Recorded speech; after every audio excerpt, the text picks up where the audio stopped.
Terusan untuk pesan dari semua santri ya, bukan santri Darul Abror saja, untuk semua santri yang berada di luar Bokateja maupun luar Purbalingga, luar kota ataupun luar mana, semua sajalah santri.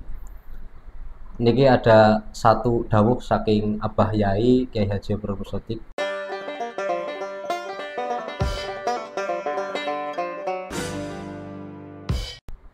Assalamualaikum warahmatullahi wabarakatuh. Waalaikumsalam warahmatullahi wabarakatuh. Alhamdulillahirabbil alamin. Selamat datang di channel Darul Abror Kedung Jati.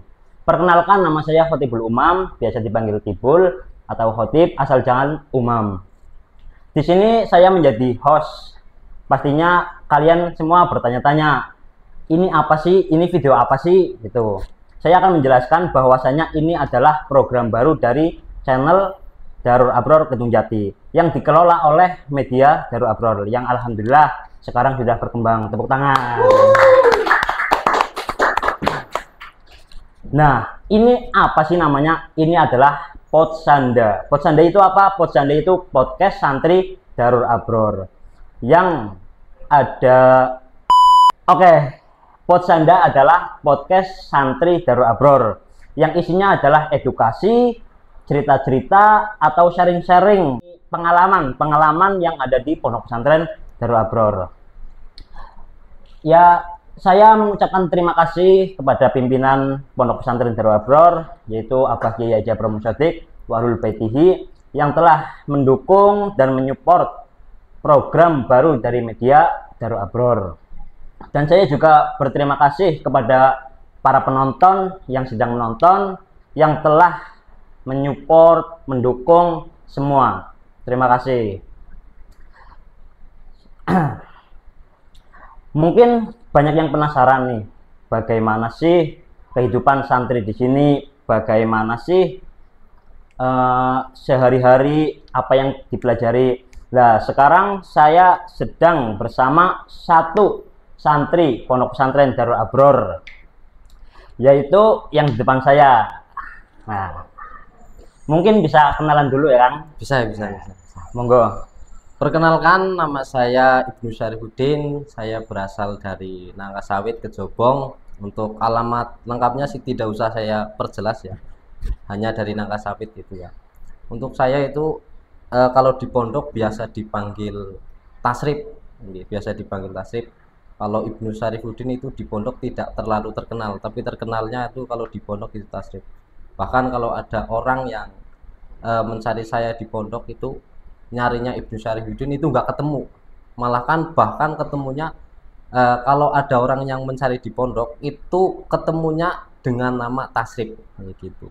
Saya sudah mondok di Darul Abror itu pada tanggal 16 Juli 2016 sampai sekarang, berarti ada berapa tahun nih?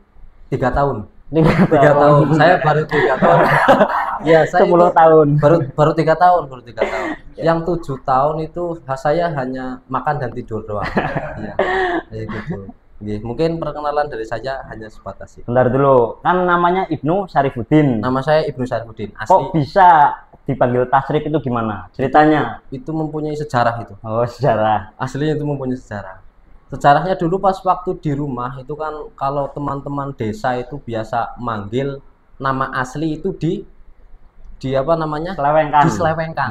Ya. Nah, nama saya kan Ibnu Syarifuddin, di situ ada nama Sarip. Sarip. Nah, Sarip kan dengan Sarip. Nah, Sarip itu terusan diselewengkan menjadi Tasrif.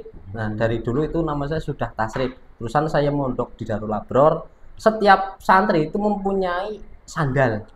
Nah, setiap santri itu mempunyai sandal dan sandal tersebut ditengeri Tasrif, nama Tasrif. Yeah. Jadi awal mula saya terkenal di pondok dengan sebutan Tasrif, yaitu berasal dari sandal tersebut, alias identitas tersebut. Bukan berasal dari kitab Amsilatut Tasrif, itu bukan. Itu bukan. Itu sebenarnya itu bukan. Tapi berasal dari nama saya yang diselewengkan dan saya ditulis di sandal tersebut. Itu aslinya seperti itu. Bukan berasal dari nama kitab ya, bukan. Karena tetap hilang. Nah, itu kalau sendal Tasrif itu masih tetap hilang. Karena penonton-penonton yang sedang melihat yang dulunya pernah menjadi santri itu juga pernah merasakan baru pertama kali beli sendal itu langsung hilang, itu juga pernah merasakan. Sama halnya seperti kehidupan saya di pondok, beli pertama sendal walaupun itu sudah dinamai itu tetap hilang. Itu seperti itu sejarahnya seperti itu untuk Kang Kibul. Jadi nama tasrif itu aslinya dari rumah gitu Asli ya? dari rumah, Dari asli rumah. dari rumah. Terus dibawa ke pondok pesantren. Terus dibawa ke pondok pesantren, ya mungkin waktu dulu belum kenal kata gabut ya. Kalau sekarang kan orang lagi jenuh, sekarang dikatakan gabut ya gitu. Gabut. Mungkin dulu saya gabut, jadi ya saya oret-oretan di sandal ditulisi nama tasrif Tasrif. gitu. Bukan bukan nama kitab itu, bukan saya itu pandai dalam tasrifan, itu bukan, malah saya bodoh dalam tasrifan seperti itu kan. Senangnya merendah untuk merokok. Enggak, mboten. Niku asli memang kados niku. Ini gimana kabarnya Kang Tasrif? Alhamdulillah sehat Kang Tibul. Kang Tibul sehat? Alhamdulillah. Alhamdulillah sehat. Sehat. Heeh, nggih, pun. Masya Allah, luar biasa nggih niki. Kalau boleh tahu jabatannya apa ya di pondok pesantren? Oh, saya jawabannya itu menjadi apa ya? Saya juga lupa ini. Saya lupa ini. Kalau saya diamati dari dalam itu saya menjadi kepala pondok, berarti lurah di pondok. Lurah, ya. Hanya status ya. Hanya status. Iya, Lurah pondok. Bisa ceritain sedikit tentang sejarah pondok pesantren Darul Abror? Untuk sejarah didirikannya pondok pesantren Darul Abror itu dulu bukan nama pondok pesantren Darul Abror. Pas pertama didirikannya kegiatan yang bersifat muslim keagamaan seperti ini, itu dulunya yang pertama pada tahun 1989, letaknya di Desa Kedung Jati, RT 1 RT 7, itu diadakan yang namanya Madrasah Diniyah. Itu pas tahun 1989. Lambat laun ke sini atas dawuh dari Mas Sayih itu dibuatkanlah pondok pesantren. Nah, cuman pondok pesantren ini belum namanya Darul Abror, masih Darun Najah. Itu diresmikan pada tanggal 4 Januari 1990. Itu baru didirikannya pondok pesantren Darun Najah. Lambat laun ke sini baru diresmikan pada tahun 1990. Itu baru didirikannya pondok pesantren Darul Abror atas dawuh dari Mas Sayih, dari gurunya Abah tentunya, dari Blok Agung. Nah, disuruh diganti dan diganti seperti sekarang ini yang namanya Darul Abror. Mungkin hanya seperti itu yang bisa saya ingat untuk masalah mengenai sejarah dari Darul Abror gitu. Berarti aslinya itu Darun Najah, terus karena anjuran dari guru Abror diganti menjadi Darul Abror. Darul Abror. Dulu itu masih Darun Najah, susan diganti atas dawuh Mas Sayih itu nggih. Susan diganti menjadi Darul Abror gitu. Ya, betul sekali. Terus kan ini sudah sejarah, terus apa saja sih lembaga-lembaga yang ada di pondok pesantren Darul Abror? Ya. Untuk lembaga yang berada di bawah naungan Yayasan Pondok Pesantren Darul Abror, yang pertama itu yang formal ini ya. Yang pertama itu adalah RA Diponegoro Darul Abror. Yang kedua adalah MI Darul Abror. Masuk jenjang lebih atasnya lagi itu ada MTs Darul Abror. Masuk ke jenjang lebih atasnya lagi itu SMK Darul Abror. Itu yang formal. Untuk yang non formal itu yang pertama ada Madrasah Diniyah. Yang kedua adalah Tahfidzul Quran, yang ketiga ada TPQ Darul Abror, yang keempat itu ada ngaji kitab kuning. Itu yang berada di bawah naungan dari Yayasan Pondok Pesantren Darul Abror. Nah, baru segitu. Niatnya sih mau buka perguruan tinggi nih. Kuliah Darul Abror. Niatnya betul juga kayak gitu. Cuman mungkin tahun besok ya. Tahun besok setelah saya mukim dari sini mungkin baru ada itu. Mungkin tahun besok itu. Oke, kalau sistem pembelajarannya itu gimana? Apakah fokus ke agama atau juga pelajaran umum sudah ada gitu? Untuk sistem pembelajaran di Pondok Pesantren Darul Abror itu bukan hanya menyangkut ke agama, bukan menyangkut ke formal saja, cuman di situ imbang. Dari kegiatan pagi jam 6 sampai jam setengah 2 itu anak sekolah, berarti kan itu ada kegiatan formalnya ya. Terusan dari sore sampai malam itu baru membahas yang tentang ngaji-ngaji, mas tentang agama itu tuh. Berarti imbang tuh. Imbang. Enggak agama ya enggak formal doang itu. Intinya imbang. Imbang. Seimbang. Antara ilmu agama dan ilmu umum, pelajaran umum itu seimbang. Ilmu dunianya dapat, ilmu akhirat juga dapat. Jadi seimbang rata gitu. Rata-rata. Nggak ada yang jomplang. Nggak ada yang ya. Terus gimana sih maksudnya keseharian dari pagi atau dari bangun tidur lah, bangun tidur sampai tidur lagi itu kegiatannya apa saja itu? Untuk kegiatan dari mulai tidur sampai bangun tidur ini mungkin kalau saya jelaskan secara rinci ini satu hari nggak kelar ya.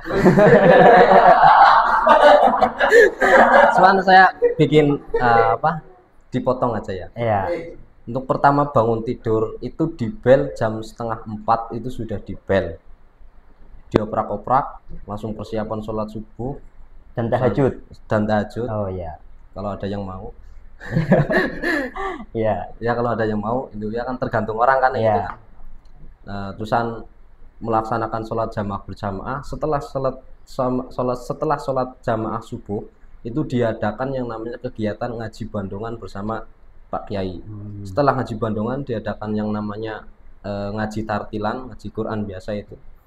Terusan setelah tartilan itu kalau nggak salah jam 5:30. Itu kalau anak-anak yang sekolah itu persiapan untuk sekolah. Sedangkan untuk anak-anak yang di sini katanya sudah senior itu ya, dari santri-santri senior ya, itu ya. Salaf gitu santri ya. Salaf itu ya. Itu akan mulai kegiatan ngaji yang namanya itu ngaji ihya. Ngaji ihya itu sampai jam 6 lebih, jam 6:30 lah itu baru itu. Nah, untuk anak sekolah kan tadi persiapannya dari 5:30, terusan jam 7 masuk. Terusan jam 7 masuk itu pulang jam 1:30. Untuk kegiatan yang berada di sana saya kurang tahu karena saya nggak sekolah di sini. Yeah. Terusan untuk santri senior atau santri salaf itu mulai kegiatannya lagi itu kan selesai bada ihya itu ya. Itu ada istirahat sebentar sampai jam 8. Jam 8 itu ngaji lagi tergantung kitabnya dan juga tergantung gurunya sampai jam 9. Sampai jam 9, berarti itu ada waktu 1 jam untuk ngaji. Saya istirahat sebentar sampai jam 10 itu baru ngaji lagi untuk yang salaf itu ya. Selesai itu jam 10:30-an. Untuk kesananya sampai jam 12, terusan sampai jam 1:30 disamaratakan sama anak yang sekolah. Jam 1:30 sampai jam 1:30, jam 1:30 sampai jam 1:30 itu ada istirahat dan juga ada yang melakukan piket pondok. Nah, piket pondok mungkin hanya dilakukan 30 menit sampai jam 2:30. Jam 2:30 di bel untuk persiapan asar, kemudian melakukan sholat asar berjamaah. Terus setelah sholat asar berjamaah itu ada yang namanya takror. Kalau sekarang takrornya kan itu pagi. Oh iya pagi. Bar asar takror sampai jam 4:30, terusan jam 5 itu makan. Oh ya itu ada yang terlupa, 1:30 pulang sekolah itu makan makan siang ya. Lanjut lagi ke bawah ke sorenya. Ya. Jam 5 itu makan, terusan selesai makan itu persiapan untuk melaksanakan sholat maghrib berjamaah. Setelah melaksanakan sholat maghrib berjamaah, selesai dari itu melaksanakan ngaji. Berarti ibaratnya kalau santri di sini bilang itu ngaji bar maghrib lagunya kan ngaji bar maghrib. Setelah sudah selesai persiapan untuk melaksanakan sholat isya sudah selesai, itu dikasih waktu beberapa menit untuk anak persiapan melaksanakan madin itu dilaksanakan kalau sekarang itu malam hari. Nah, madin sudah selesai itu sampai jam 9:30. Jam 9:30 sudah selesai itu diberi waktu lagi untuk santri yang mau belajar ini silahkan, yang mau makan disilahkan, itu sampai jam 10:30 itu baru bel tidur. Nah, untuk tidur berarti jam 10:30. Dari bangun sampai tidur lagi itu kegiatan santri seperti itu. Oh iya. Jadi jam 10:30 itu steril tidur semua. Nah, kalau jam 10:30 itu kalau yang namanya santri laki-laki itu ya kan berkepala dua ya. Berkepala dua ya. Kalau baru di beltok itu nggak akan manut nggak langsung tidur. Oh iya. Masih ada yang ya dengan tahu sendiri lah Nggih. yang namanya santri itu kepriwe, saktine kepriwe Iya. gitu pondok. Mandraguna. Ada yang jalan-jalan, ada yang jahilin teman, ada yang apa, itu seperti itu. Untuk full santri itu tidur semua itu sekitar jam 11-an. Jam 11. Berarti jam ada 30 menit itu ada yang buat persiapan dan ada yang buat kandah, berbicara yang berbincang-bincang ya, ada yang berbuat bermain. Itu seperti itu. Clear tidur itu jam 11. Jam 11. Jadi jam tengah 11 sampai jam 11 itu pengurus ngoprak-ngoprak. Itu masih ada pengurus ya, saya lupa ya. Dari jam setengah 11 tersebut, dari pengurus dikerahkan seperti ABRI itu ya, berjejer rapi, tang tang tang tang tang tang tang.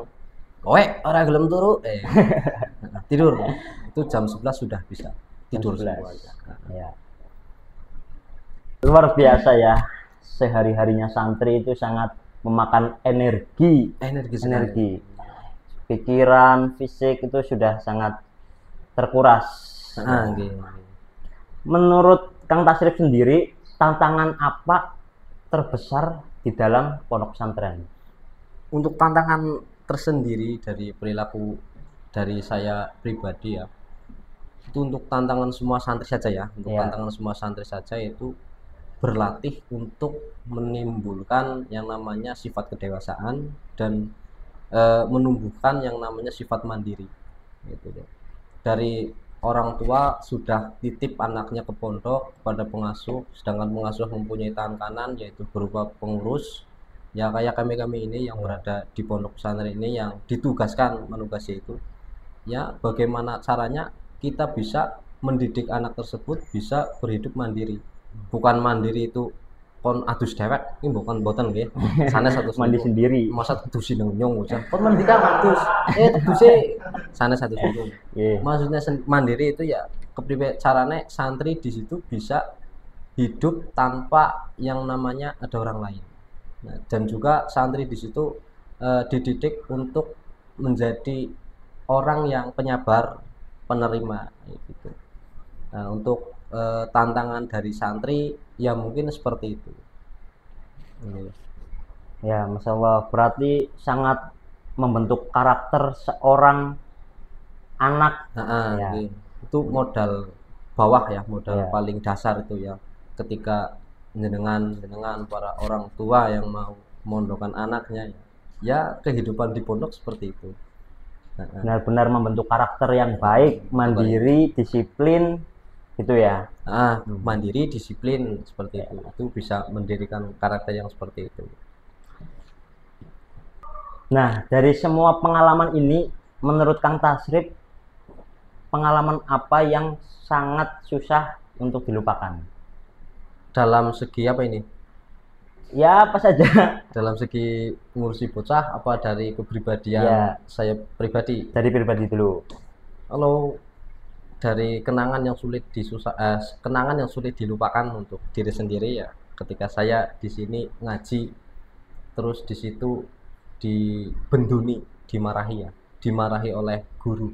Karena apa? Saya itu membuat kesalahan bahwasanya saya itu tidak kompeten dalam yang namanya membagi waktu.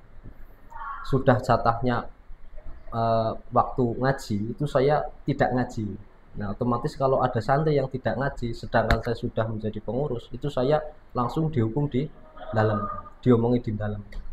Nah, itu waktu-waktu yang seperti itu yang susah saya hilangkan gitu, masih mengulang di pikiran saya.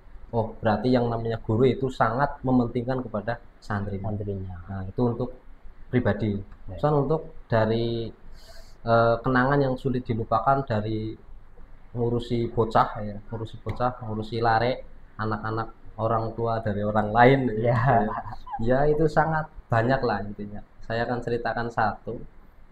Yang pertama itu tentang, sebenarnya banyak itu ketika kenangan yang sulit dilupakan ketika mengurus anak-anak santri, yang dimana anak-anak santri tersebut masih labil, yang masih di bawah umur 17 tahun ke atas. Itu kalau masih di bawah di bawah 17 kan itu rasanya bandel banget loh.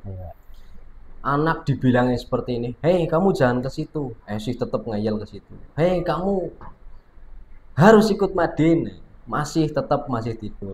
ketika yang sulit dilupakan itu ketika oprak-oprak pas waktu subuh. Gitu. Saya sudah membunyikan yang namanya tralis, itu pager niku kan biasanya kalau tralis niku nggih. Niku kula sampun mbekta niku goan apa bentrong niku nggih. Kula nek semami bel pun tir tir tir tir san kula manjat nginggil, kula oprak-oprak, kula bentrong niku tralis saya tong tong tong tong tong tong tong.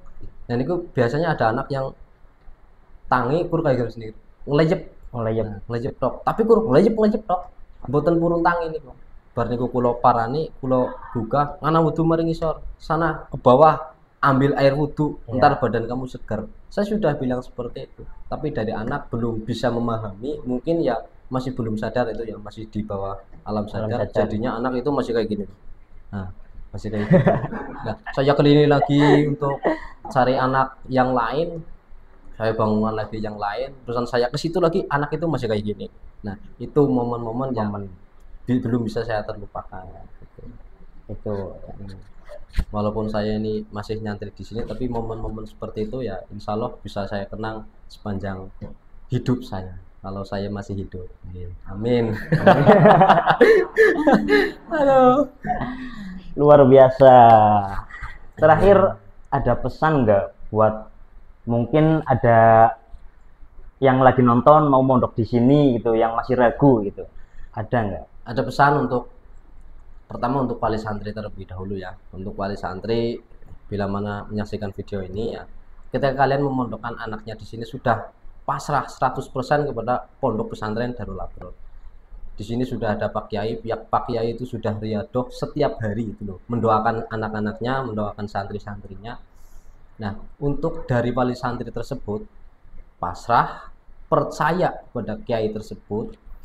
Yang ketiga, tegel nitipna anake maring pondok pesantren Darul Abror. Bukan hanya pondok pesantren sini, tapi pondok-pondok yang lain itu sebenarnya sama saja, cuman beda suasananya Dok. Terusan untuk pesan dari semua santri ya, bukan santri Darul Abror saja, untuk semua santri yang berada di luar Bokateja maupun luar Purbalingga, luar kota ataupun luar mana, semua sajalah santri. Niki ada satu dawuh saking Abah Yai Kyai Haji Abror Sotik, lek kowe ilmune pengen berkah, taati peraturan pondok. Lek kowe pengen manfaat ilmune, taati peraturan pondok. Lek kowe pengen berkah ilmune, pikirono pondok. Jadi ketika seorang santri itu ingin ilmunya itu bermanfaat, taatilah yang namanya peraturan pondok. Peraturan pondok di sini banyak. Kalau kalian menaati semua peraturan dari pondok, insya Allah kalian akan manfaat ilmu. Dan ketika kalian sudah menaati peraturan pondok tersebut, kalian harus memikirkan pondok. Memikirkan pondok itu bisa menjadi jalan salah satu dari santri menjadi keberkahannya santri, yaitu dengan cara berhikmah. Jadi gandengane bocah wis mondok nang kene, wis manfaat ilmune, ya butuh hikmah maring kiai. Lek kowe kepengin manfaat ilmune, taati peraturan pondok. Lek kowe kepengin berkah ilmune, pikirono pondok. Seperti itu. Semua orang, semua santri itu ingin yang namanya ilmunya itu bermanfaat. Semua santri ingin semua ilmunya itu berkah. Jadi nek sumpami kepengin manfaat dan barokah, berarti taati peraturan pondok dan pikirkanlah pondok. Seperti itu. Itu pesan untuk semua santri saja.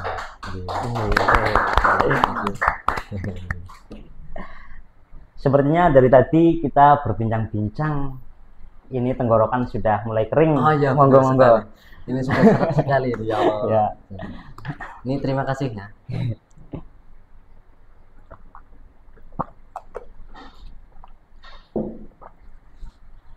Tadi adalah nasihat yang luar biasa dari Kang Ibnu Syarifuddin alias Kang Tasrif ya.